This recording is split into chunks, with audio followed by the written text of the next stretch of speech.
निम्न पैनगंगा प्रकल्पाबाबत उपविभागीय अधिकाऱ्यांच्या नेतृत्वात सभेचे आयोजन. गावकऱ्यांनी फिरवली सभेकडे पाठ.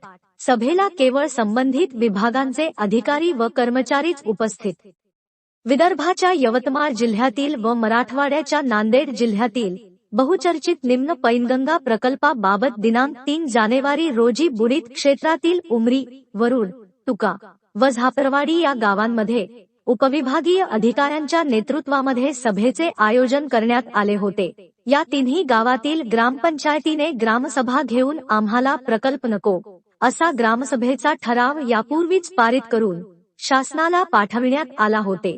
या तिन्ही गावातील नागरिकांच्या निम्न पैनगंगा प्रकल्पाबाबत काय मागण्या आहे का, या अनुषंगाने या आज सभेचे आयोजन करण्यात आले होते.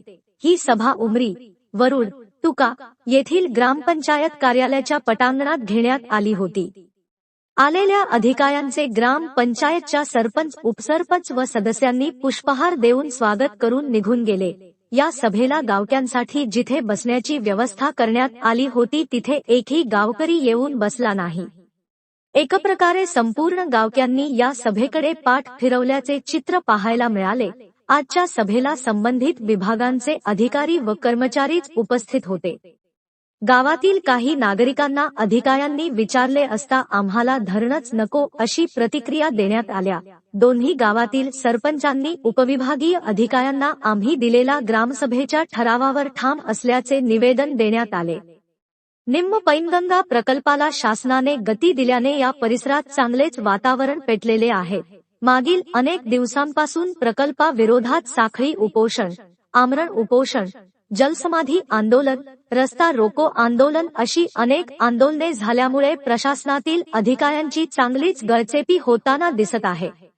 आज उमरी, वरुड, तुका व झापरवाडी येथे उपविभागीय अधिकारी बक्षी साहेब यांच्या नेतृत्वात एका सभेचे आयोजन करण्यात आले होते. मात्र गावकऱ्यांनी या बैठकीकडे पाठ फिरवल्याने अधिकाऱ्यांना आल्या पावली परत जावे लागले. या सभेला उमरी काप गावचे सरपंच विनोद तोडसाम, वरुड तुका येथील सरपंचा सौ प्रतिभा हरिदास मंगाम यांच्या हस्ते उपविभागीय अधिकारी बक्षी साहेब, तहसीलदार परशुराम भोसले साहेब, गटविकास अधिकारी जयश्री वाघमारे तथा भूसंपादन विभागाचे अधिकारी उपस्थित होते.